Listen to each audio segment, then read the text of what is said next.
Assalamualaikum warahmatullahi wabarakatuh. Salam sejahtera, salam damai untuk kita semua. Masih bersama Hobi Mas DJ dan tentunya masih seputaran asam lambung. Gimana kabarnya saudaraku? Mungkin Anda yang sudah menyimak video saya dari awal sampai detik ini dan Anda melakukan apa yang saya sarankan, insya Allah sudah ada perbaikan. Nah, ketika Anda sudah mulai merasakan banyak sekali perubahan, sudah mulai lebih sehat, saya akan berbagi tipsnya ini supaya kita tidak makan itu apa-apa yang mau direbus terus, apa-apa yang mau disaruh bening terus. Jadi kita bisa mencoba makanan yang lain. Tapi memang ada caranya supaya meminimalisir gejala-gejala yang timbul. Nah, yang pertama, mengapa saya dari awal sampai video saya yang ini, saya tidak menyebutkan nama-nama daftar panjangnya makanan yang boleh dimakan. Terus daftar panjang nama-nama makanan yang tidak boleh dimakan. Nah, jadi mengapa saya tidak menuliskan atau menyebutkan itu? Karena kalau ketika kita tahu nama-nama makanan itu, padahal itu memang makanan kita setiap hari, waktu kita sebelum terkena asam lambung ya, nanti ketika kita sudah sembuh, aturan kita sudah bisa makan makanan itu, kita tetap takut karena kita tahu namanya itu tadi, walaupun kita kan selama sama asam lambung ini kalau bisa kita hindari ini. Tapi kalau kita sudah sembuh, ya dimakan. Nah, jadi saya tidak mensugestikan Anda takut terhadap makanan. Karena makanan itu sangat penting bagi tubuh kita. Nah, ini saya akan membagi tips ya, saudaraku. Triknya nih bagaimana sih, Mas? Nah, saya ini ingin mencoba makanan ini, tapi masih takut-takut. Nah, simak videonya baik-baik. Tapi yang belum subscribe, pastikan Anda sudah subscribe. Dan pastikan Anda sudah meng-like video ini, supaya bisa terus berkembang. Dan doakan supaya channel ini berkah, berguna, bermanfaat untuk kita semua. Nah, sebenarnya gini saudaraku ya, saya jelaskan dulu ini masalah pantangan seperti makanan berminyak. Jadi mengapa penyakit asam lambung ini diharuskan menghindari dulu makanan yang berlemak atau berminyak. Nah, sekarang saya jelaskan. Yang berminyak dan berlemak ini sebenarnya juga tingkat-tingkatan. Ada yang memang kandungan minyaknya sangat tinggi, ada yang memang kandungan minyaknya menengah, dan ada juga yang makanan yang kandungan minyaknya hanya rendah. Atau mungkin gorengan yang sudah kita peras, itu kan minyaknya juga tinggal sedikit. Jadi ketika ingin mencoba, cobalah dengan level terendah dulu. Nah, nanti saya kasih contoh makanannya. Nah, yang jelas, ketika Anda ingin mencoba suatu makanan pantangan, ini saya ingatkan lagi, pastikan Anda sudah rutin jalan sorenya. Pastikan Anda sudah banyak minum. Nah, dan semua sensasi-sensasi yang Anda rasakan itu pastikan sudah banyak mereda. Jika belum, atau hanya terasa badan agak lebih enak saja, tapi sensasinya itu hanya berkurang sedikit, itu lebih baik Anda menerapkan dulu apa yang sudah saya sarankan. Jangan buru-buru makan pantangan. Nah, karena itu nanti akan membuat Anda turun level lagi, seperti yang sudah saya jelaskan. Jadi ketika kita mau ke angka 10, tidak jadi ke 10 terus nanti kalau kita selalu mempunyai hambatan. Yang pertama, ini ya, perkembangannya sudah sangat signifikan di bidang makan ya. Jadi ketika Anda makan itu sudah mulai enak. Itu pertama. Yang kedua, jadwal makan Anda sudah 3 kali sehari. Dan penderita asam lambung ini kan makan belum bisa banyak ini. Hanya porsi-porsi kecil tapi masih suruh sering. Nah, cobalah makan dengan porsi agak lebih banyak. Jika makan dengan porsi lebih banyak dan perut kita merasa kenyang seperti orang normal dan tidak menimbulkan sensasi yang signifikan atau yang berat, itu baru bisa mencoba makan pantangan. Nah, itu di situ ya perhatikan dulu. Supaya apa? Nanti kalau kita makan pantangan itu sensasinya hanya sedikit. Kita tidak cemas. Kalau kita terlalu cemas, ya otomatis asam lambungnya naik lagi. Kapan juga mau sembuhnya kalau begitu terus-terusan? Nah, saya bilang tadi, ketika sudah rutin jalan sore, kalau yang belum rutin, jangan dulu. Nah, sebenarnya dua ini faktornya yang mendukung saudaraku ya. Jadi ketika kita makan sudah mulai banyak dan ketika memang kita rajin atau sudah rutin jalan sore. Nah, jadi gini, triknya sebelum Anda jalan sore itu makan. Nah, makan dulu kira-kira kenyang saja. Nah, sudah makan terus jalan sore itu sudah berkeringat.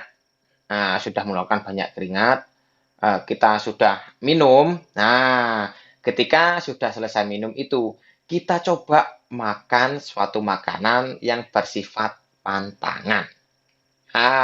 Jadi contohnya ya, ini untuk yang ringan-ringan saja.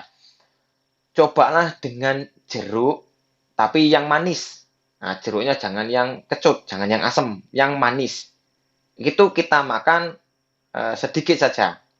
Jadi kalau kita sudah istirahat ketika jalan sore, kita coba makan jeruk itu. Nah, jeruk itu memang juga tidak enak di lambung. Tetapi kalau kita makan jeruk itu juga reaksi tidak enak itu tidak berlangsung lama. Tidak seperti sambal atau gorengan. Jadi perlu saya ingatkan ya, ketika kita sudah mulai enak juga, terus kita bisa makan gorengan ini sangat berpengaruh ketika kebesokan harinya. Jadi bagi yang sudah mulai sembuh dan mulai bisa makan pantangan nanti ketika makan sesuatu yang digoreng, jangan heran kalau hari ini kita tidak apa-apa, tapi besok kita kembung-kembung, kita begah atau BAB kita agak lembek.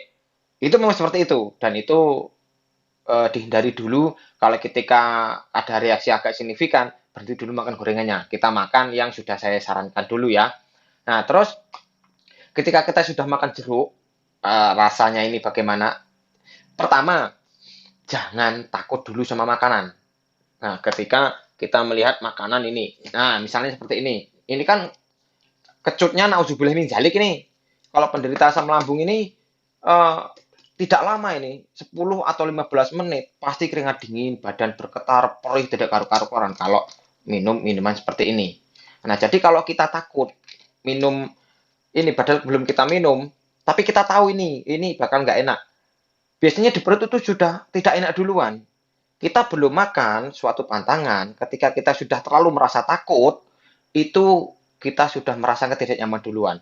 Nah, makanya seperti di awal video tadi, saya bilang saya tidak menyebutkan nama-nama makanan.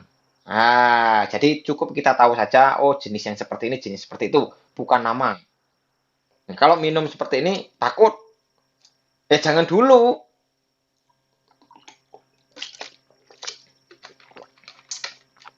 Penderita asam lambung, kalau makan sesuatu atau minum sesuatu yang memang terasa kecut atau asam, itu sangat rasanya itu sangat tidak nyaman. Tahu-tahu keliyeng-keliyeng, tahu-tahu ingin pingsan, keringat dingin biasanya paling sering. Nah, ketika kita sudah makan jeruk tadi, kita coba lagi mengalihkan pikiran atau berjalan-jalan lagi lah. Jangan dipikir kalau kita sudah makan jeruk. Ingat, jangan dipikir-pikir, jangan diingat-ingat. Biarlah. Tadi makan apa ya? Jangan dulu, biar dulu. Kita ngetes lambung kita. Ada masalah atau tidak?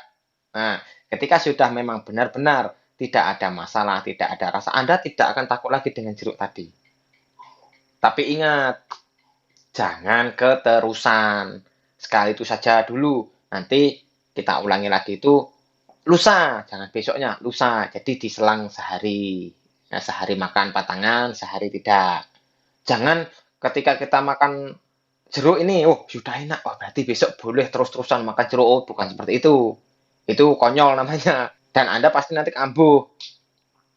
Jadi gini ya saudaraku ya, kalau kita sudah rutin jalan sore, efek atau sensasi yang ditimbulkan dari suatu makanan yang memang pantangan tadi itu akan cepat teratasi, akan cepat reda. Beda dengan kita yang memang kurang bergerak, kurang berjemur, itu biasanya lebih lama sensasinya. Nah, apalagi sudah kurang bergerak, ingin mencoba pantangan, baru melihat makanannya aja sudah takut. Nah, ini sensasinya double-double.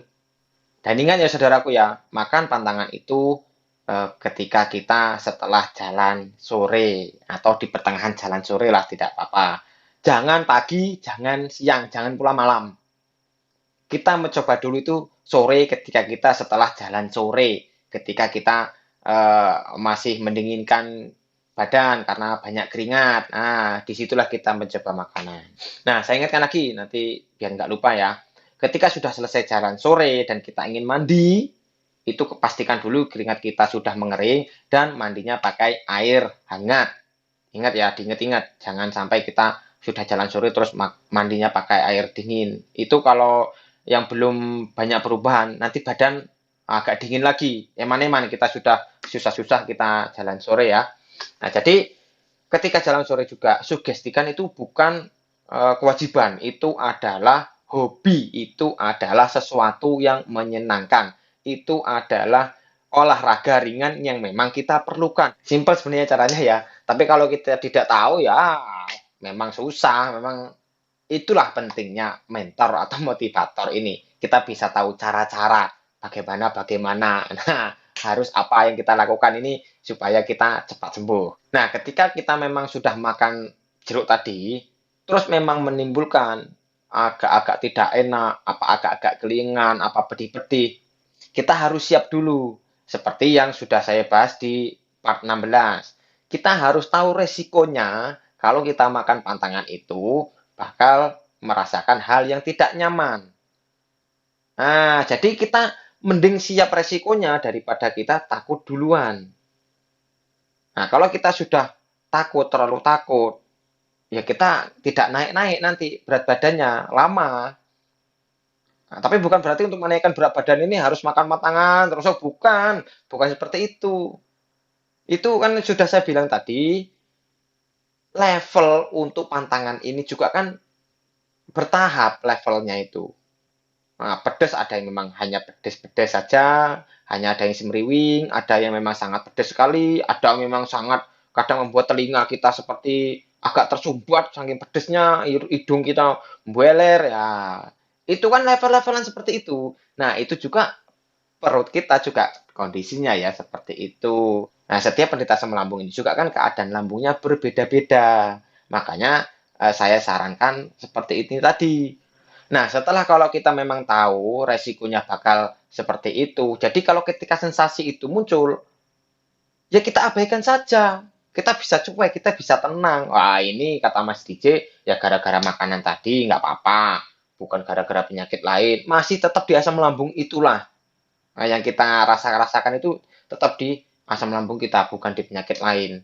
Nah, makanya juga saya pernah bilang di video saya sebelumnya, memang harus kita periksakan dulu ke dokter, pastikan dulu kalau kita itu memang benar-benar terkena asam lambung. Jadi kalau ketika ada sensasi, ya nggak usah bingung.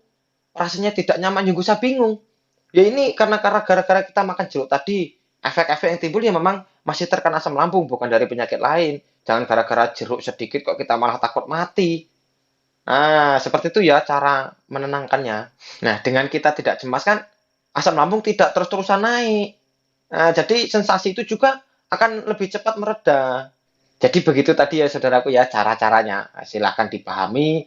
Kalau memang kondisi lambung Anda belum siap untuk menerima makanan yang lain, ya mending rutinkan dululah apa yang sudah saya sarankan. Mungkin minggu depan atau minggu depannya lagi baru bisa makan pantangan. Tapi kalau misalnya masih ragu, yang mending jangan dulu. Nah, jika tidak paham, diulang ya videonya saudaraku, supaya kita benar-benar siap ini kapan kita mau makan pantangan. Oke saudaraku, begitu tadi ya caranya. Pahami dulu lambung kita. Jadi kalau kita sudah paham, kita sudah siap makan pantangan, ya monggo, silahkan. Tapi tetap juga harus hati-hati seperti yang sudah saya sarankan. Jika ada salah ucap, salah kata, saya mohon maaf kepada yang kuasa, saya mohon ampun. Jika ada benarnya itu dari yang kuasa untuk Anda. Insya Allah Anda lekas sembuh. Assalamualaikum warahmatullahi wabarakatuh. Salam damai.